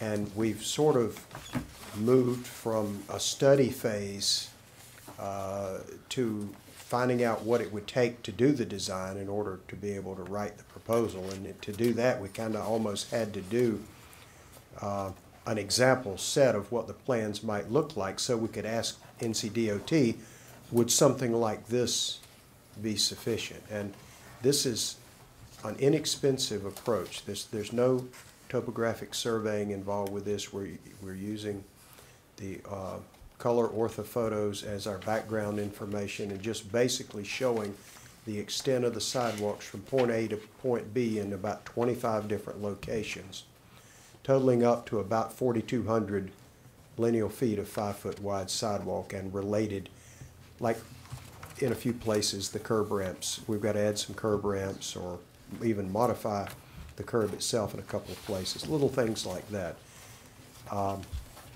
it was our perception, our understanding through what you've said and what staff has told us, you've said that you wanted to get something on the ground quickly. And what this proposal will get you is, believe it or not, in 19 days at your March 10th meeting, we will have you a design that is accepted by the DOT, a DOT encroachment agreement that is executed, bids received and evaluated, and a recommendation to where you can award or not award at your pleasure. That is a remarkable timeline. Wow. So, but that's great. I mean, and I appreciate, because you are responding to basically. In fairness, I all want of to what say, you had. we are not miracle workers. Part of it is the fact that the study part of it had to go far enough for us to be able to say with conviction what could be done and how. That gets us partway to the plans, and part of it is in the simple nature of putting sidewalk down. I mean, we don't have to do the schematics for the space shuttle to be able to put sidewalks down in an existing street right-of-way. There really is no underground work, except there's one place where we've got to extend a pipe. But the combination of what we had to do through the study and the simple minimal plans nature of this is what's gotten us to where we can do this if it's your pleasure. So with that, I offer the proposal to you, and just get out of the way because we're getting ready to rock and roll. Okay. If it's your pleasure that we do so. Okay, thank you. Questions for Pete? Does anyone have any questions? No. Okay. If there's no questions for Pete or staff, then a motion would be in order if we want to move forward. I make a motion that we accept the proposal from ESI of Virginia in the amount of $19,000 and approve the attached budget amendment number 26 to provide funds for design, bidding, and construction of oversight of this project. I'll second that. Okay, any further discussion? All those in favor, please signal by saying aye. Aye. Aye. Any opposed? Okay. Thank you. We'll see you on March 10th. As the beer commercial says, here we go. Thank you very much. Rock and roll, Thank Pete. you. I don't know that commercial. I watch Okay. TV. All right, let's move on to item number 5 under new business. The recommendation to amend the recycling franchise ordinance and accept the proposal for continuation of voluntary subscription type curbside recycling. Let me find that section. Okay, Debbie? All right, now Steve's coming up.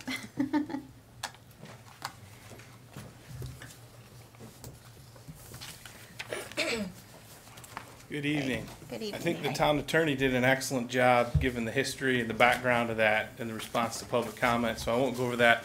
I do want to acknowledge Mike Norris is here representing Bay Disposal, Outer Banks Hauling, and I've also got Billy Gard, our solid waste management superintendent. If we get too much into the weeds with details on tonnages or whatever, he can help out. But as Steve went over in the introduction, the process where we ended up with the recommendation where we're at. Okay. Thank you. Questions and comments on this item?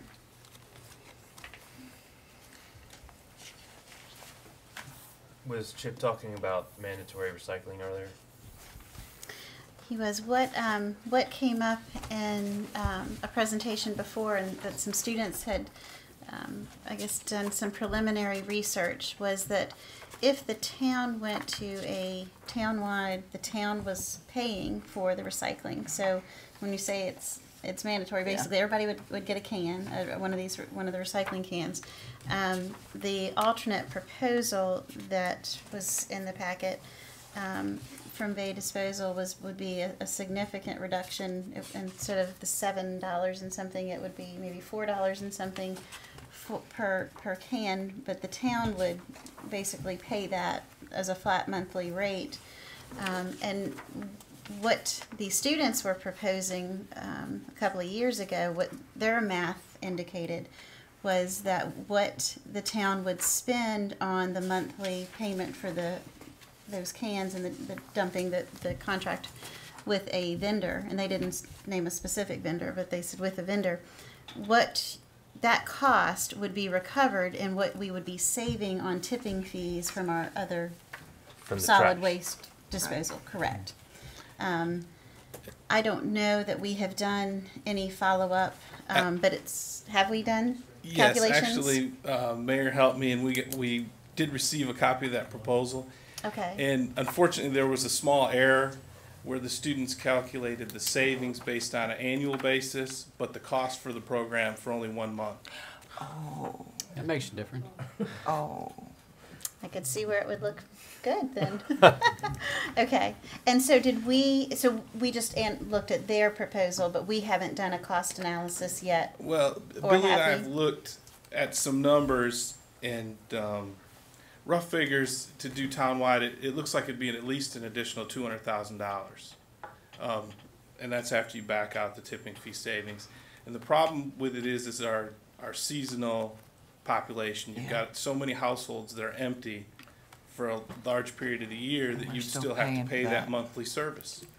Right. And you're not saving any tipping fees because there's no carts being rolled out. Okay. Well, and That just back makes to your question, what we had, what the recommendation was to not take any action on that alternative proposal at this point, but if we wanted to, during our budget workshop, request more information or look at it at that point where we then would put it in, because something like that would be a significant change or impact to our budget, both in expense, and it could be well, no, it would be in expense, to address it then and not factor that in at this point. That's what staff recommended. So, okay. Other questions or comments? The alternate bid on this, Mhm. is this appropriate time Mhm. to? So, did they send in the E-Verify, or they just completely left it out and didn't Well, bother to do it was not in the bid proposals that we received in time to be considered. They did, after we told them that we didn't have it, they did supply it then, but that was after the time that the bids had to be submitted. How much time after? I'll have to ask Mary, but it was 4 or 5 days. Well, they sent it the same day that I told them I didn't have it. But I didn't have their original mailed proposal. I had the email copy, but in the email copy, the E-Verify statement was not included. And they sent me that day, that same day, they sent me the E-Verify statement along with a receipt showing that the original had been mailed to the town. As I told them it needed to be within the date and the time of the original due. And they did send it, once I pointed out to them that the E-Verify statement had not been included in the email copy. And then when we got the original packet that was their proposal, the E-Verify statement was not in that.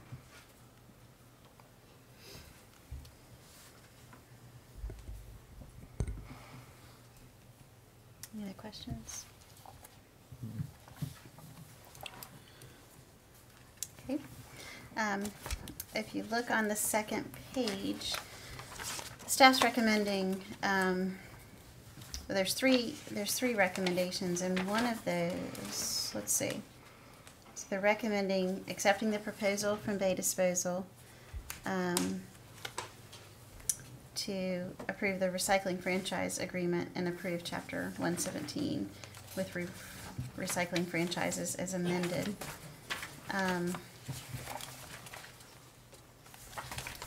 So the pleasure of the board, what you all would like to do. Along with this is, I mean, if you go through their proposal is the alternate bid unit price.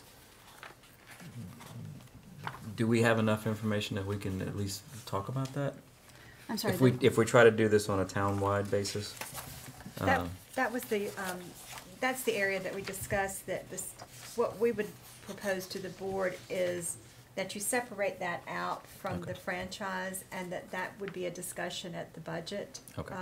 Because it would significantly impact the budget. Right, so that's the 200,000 that was mentioned earlier? Yes, sir. Okay. Yes, sir. Got it.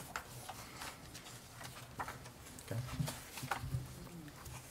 You would like a We're motion? still trying to, staff is still trying to understand, in our minds, how to justify the number of properties that are so seasonal, where you would still be paying that every month, and we need to do some more homework, and then discussing it in the budget setting, I think would be more appropriate.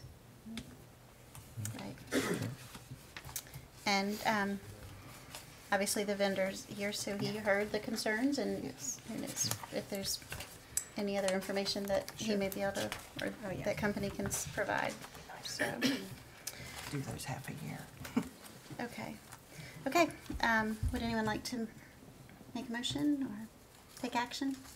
I'll make a motion to accept the proposal from Bay Disposal to approve the recycling franchise agreement as amended, and to approve Chapter 117 recycling franchises as amended. Is there a second? I'll second that. All those in favor, please signal by saying aye. Aye. Aye. Any opposed? Okay. And, Mayor, if you will notice, the last paragraph, this will return to the board on March 10th for the second presentation and final approval. So you will see it again. Okay.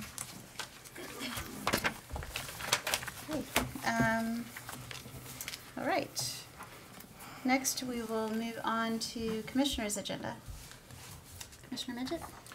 Well, I work in Nags Head, and we all got letters asking us to come to a special meeting for businesses in Nags Head to talk about things that the business owners liked and disliked about the town. And there were some pretty good ideas, and I thought we might want to do something similar. They talked about putting bicycle racks at beach accesses to lessen the cars and the parking. So there were some pretty good ideas. I just thought we might want to do something similar. We host two, just for a little bit of historical perspective, we host two public open forum meetings per year where we're actually not sitting here. Right. It's open. There's not a set agenda. The next one comes up in April. April? Actually, Okay. it's April 7th, if I'm not mistaken. Okay. What we have done in the past, there's one item that we were trying to get business input in. I forgot what it was now. It's been a couple of years ago. And Outdoor display. Outdoor display, thank you. So we, of course, staff would know. So when we publicize that meeting, we put a call out to business owners to come talk about that and any other thing that they wanted to discuss. And so what we could do is kind of the same thing when we publicize the public forum for April 7th is, put in that publication that, we really encourage business owners and citizens to come and have that session with us where they can bring up any ideas as well. So if that's agreeable, just make sure we try to target businesses in our announcements. Right. Okay. Yeah. Great. But good. I'm glad that was valuable. Yeah, it was Good pretty information.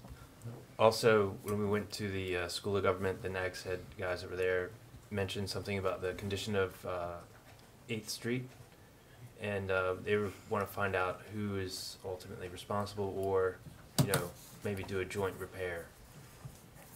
I see Greg chuckling when you said that, so I'm going to put him on the spot. The last time 8th Street was paved, I think Colonel Hills paid one half and Nags Head paid the other half.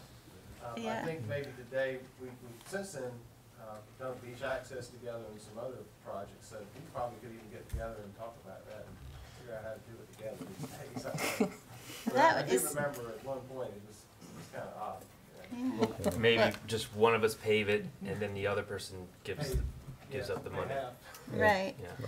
Thank you for bringing that up. Is that something, Greg, you could look into to start the conversation? We would probably put that through the process of the street improvements, Okay. special Right. project subcommittee, and of course, That's something I think that Meredith's writing down right now. Okay, perfect. And this is east and west, Correct. 8th Street. 'Cause Yep. I know, I've noticed that east is getting pretty bad too.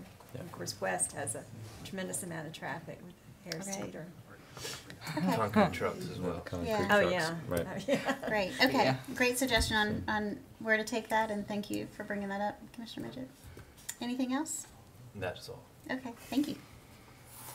Commissioner Appleby? I actually had the 8th Street one because that came out of our class, so. Okay. So that's been covered, nothing else. Great, okay, thank you. Commissioner Rubada? I was in a meeting the other day and was complimented on the gangs presentation that the police department did, and actually had a request for y'all to do it again. So if we do that, I think it was very well received, and they actually requested that it be done again because they had several people that they wanted to bring to it. So just wanted to compliment y'all on that. Thank you. Anything else? Nope. Good. Thanks. Mayor Pro Tem Goodwin? Real quick, I have 3 things. Beverly had gotten together a description of possibly financing the sidewalks and getting a loan to do it and paying it off over 5 or 10 years. And she gave me the thing to bring, and I forgot it. I'll bring it up in another meeting because it's not a hot issue right at this moment. The other things are, I know Sue Kelly's here tonight, Community Appearance Commission chairperson. And I've been to most of their meetings, and last meeting they discussed the floor area ratio and its relationship to having visual corridors to the beach.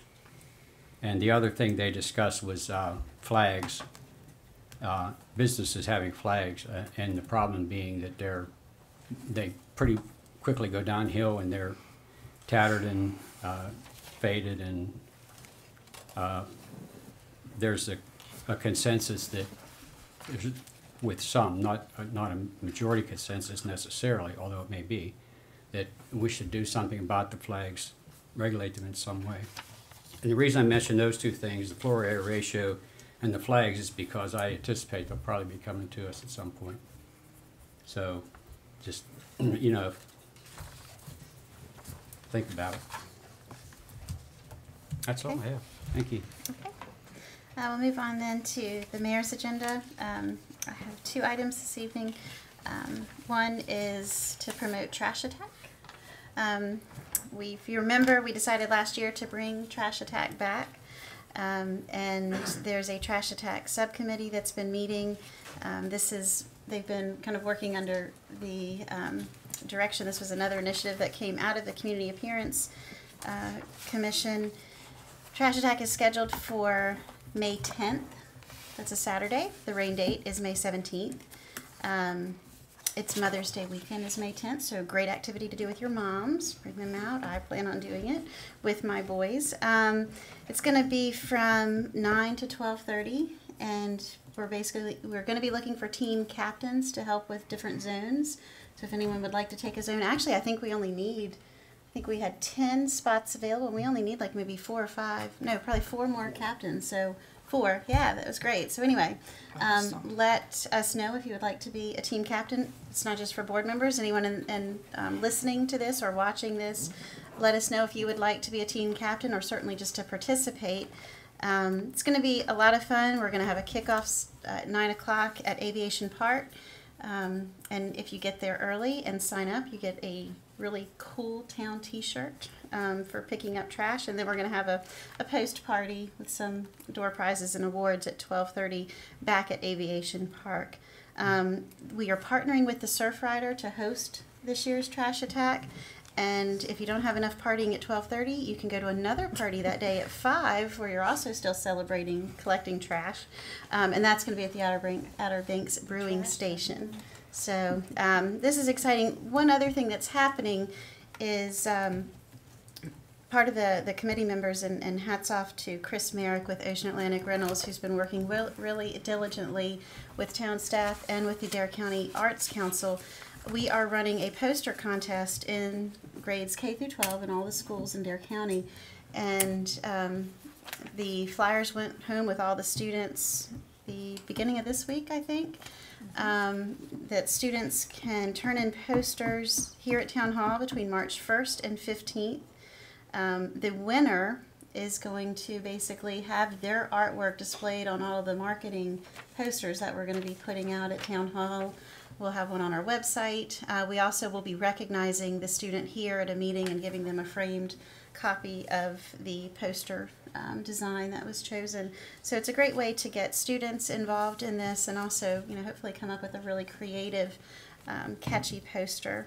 The poster theme should be featuring cleanup of litter or cigarette butts, etc., and certainly for the Trash Attack Day. So excited that this is coming back, and I think it's really going to be a great initiative for the town.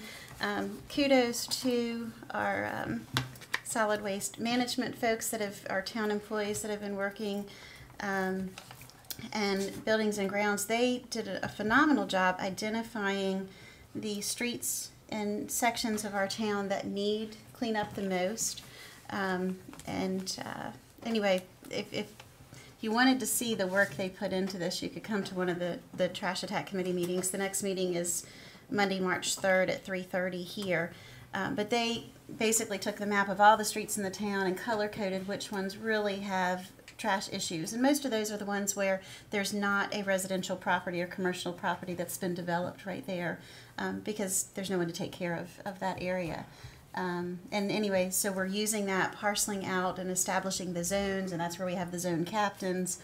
So it's really a very organized, going to be pretty methodical, and I think we'll get the biggest bang for our volunteer buck that day. So We're having refreshments here at 12:30, is that correct? Aviation Park, right. That day, you mean after the? Yeah. But you have to pick up trash first. Can't come get Nice refreshments try. if you don't pick up. Or a t-shirt. I'll be there. Yeah, you won't get your t-shirt. Okay. The other item I had was, I don't know if you all have your calendars, and if not, we can do this via email afterwards. We need to reschedule the committee and board member reception. If you all recall, we had that planned, and the snow, we had to cancel that. And I'm glad we didn't rush right into rescheduling, because we probably would have had to cancel it again, since we've now had, 3 different bad weather weeks. So I don't know if you have your calendars, and we could look into March for a date to reschedule that reception. I don't know. Originally, I think we had it on a Thursday from 4 to 6, so I don't know what, March 6th, 13th, 20th, something like that. Not the 6th, okay, 13th or 20th? The 13th is the emergency Emergency management training. That's right. But so that ends at won't- 4, so Could you make it a different day besides Thursday? Yeah, because We the could. 20th is bad too. Okay. What about the 11th? Tuesday. Let me verify. calendar did I was looking at Thursdays. So, but does the 11th work for everyone else? That Me, works does for me, yeah. Okay. I can verify with Mary in the morning, and if the 11th works, then we can get notices back out. That doesn't fall on a planning board meeting, does it? No. With it being on a Tuesday? No, that's the first Tuesday and third Tuesday. Okay, then we should be Right. okay. All right, I will double check tomorrow. What's a backup date if the 11th does not work? 12th? Yeah. The 12th. Yep. Thing on the 12th. Okay. All right. The 12th works for everyone too? All right. Well, then one of those 2 days is going to work. We'll make it work. Great. Okay. Thank you. That's all I had this evening. Moving on to the town manager's agenda. No, ma'am. Town attorney's agenda? No. Okay. Consent agenda. Yes, ma'am. Ms. Debbie? On the consent agenda this evening, we have the minutes from the January 13th, 2014 Board of Commissioners meeting. We have 2 budget amendments. The first one is to appropriate funds from the Dare County Shoreline Management Commission for sand fencing and dune planting. And the second one is to appropriate funds for the MCNC construction of fiber optic lines to the town hall, the ocean rescue building, the fire department, and the water plant. And the third item, which is not listed on the consent agenda, but I'd like to include it, excuse me, is the board's consensus approval of the 16 hours of administrative leave time in January due to the weather. And with that, would ask for the board's approval of the consent agenda. So moved. Second. Any discussion? All those in favor, please signal by saying aye. Aye. Any opposed? Thank you. Thank you. Thank you. Okay, next on the agenda is the second time that's set aside for public comment this evening. This is the time to speak on any topic that you wish to address the board. So is there anyone that wishes to speak at this public comment time? If you'll just identify yourself, please, by name and address. My name is Jim Miller, and I live at 700 South Memorial, right over here on the other side of the brewing station. I was actually here this evening for the disc golf. I was the president of the disc golf club at East Carolina, and but that isn't really what I wanted to talk about. And but it does make a nice segue into it. Whereas I completely understand the cost to benefit ratio of having a disc golf course, whereas it doesn't take a whole lot to do it, but at the same time you still have to put up the funds to get everything started. And that having been said, considering the legislation that you guys just passed with having people keeping their shingles and their siding and everything in appearances for their neighbors or whatever, and calling it a safety issue, I have to appeal to you to try to consider the cost to benefit ratio of someone who owns a house and has to put more money than you guys would have to put into a disc golf course to get everything up to the appearances that their neighbors want. And then take into consideration the safety that you're going to get out of that. I'm a paramedic here in Dare County. I've been a paramedic for 10 years, and I can tell you I've been to way more accidents from people who are working on houses than people who are in abandoned houses. In fact, I can give you several specific addresses of the houses that people are living in right now that are far more detrimental to their neighborhood and to the people living in them than any abandoned house that you can find for me. I don't know what to make of that. I defer to you guys. I'm here for the disc golf thing. But having said that, I would like to ask someone how shingles falling off, and the example was, well, if you're walking around during a storm, you might get hit. Again, that seems to me like I'm not going to fault the person who gets run over on the sidewalk by a moped going 40 miles an hour.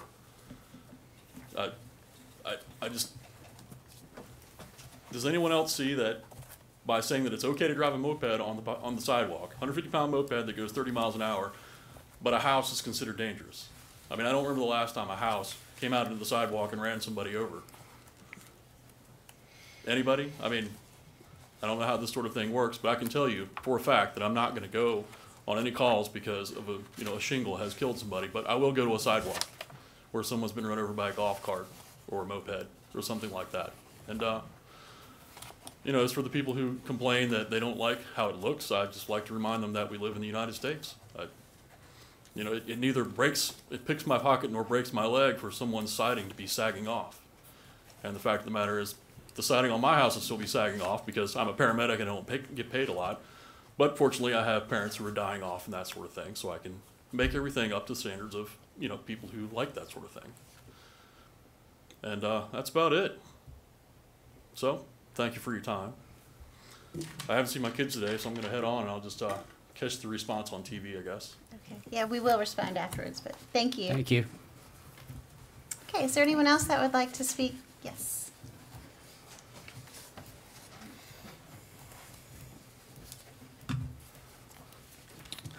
James Almany, 113 Porthole Court.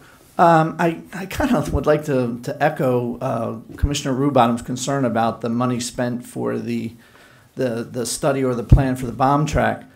I understand that at this present time, the recreation fund can't be used for the bomb track, that we have to take it out of the general fund.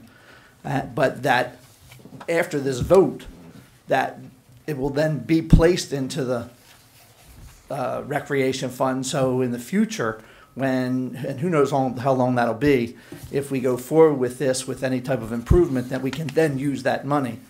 I guess my question is, why couldn't we have tabled that particular vote until after the bomb track was put into the recreation fund, and then use that money as opposed to waiting somewhere down the line 10, 20 years when we could use that money for the improvement of the track. Thanks. Is there anyone else that would like to speak at this public comment? Anyone else?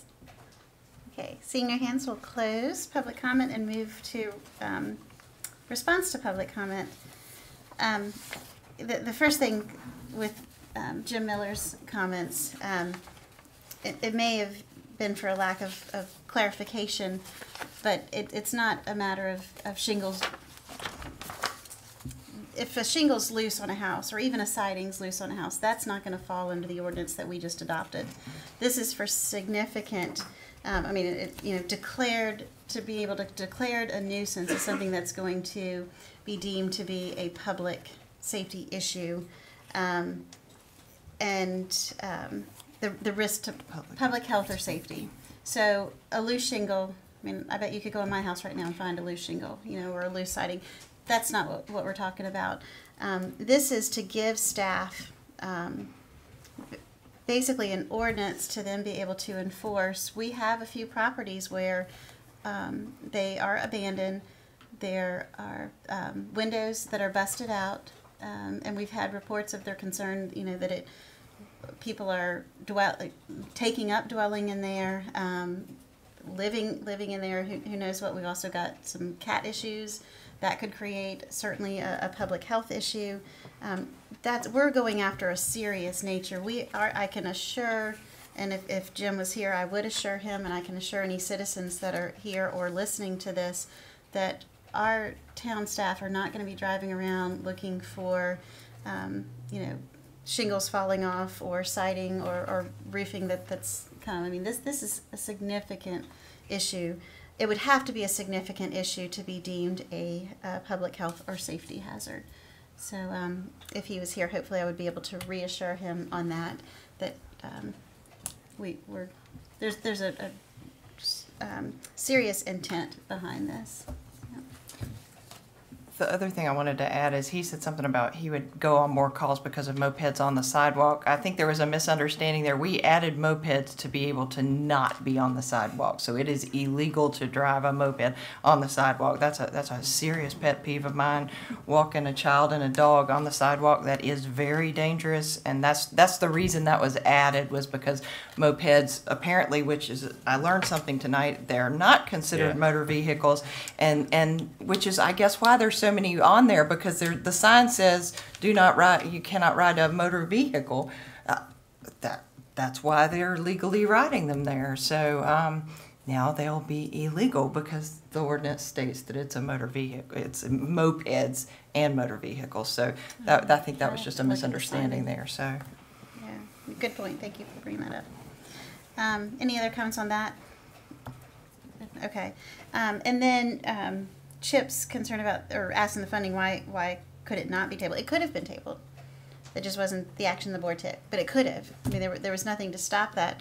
I can only speak for myself on not tabling it, and the reason I was comfortable moving forward with it is looking at the overall health of our general fund and having just under 40% of our annual operating budget set aside in a general fund that's over $5 million.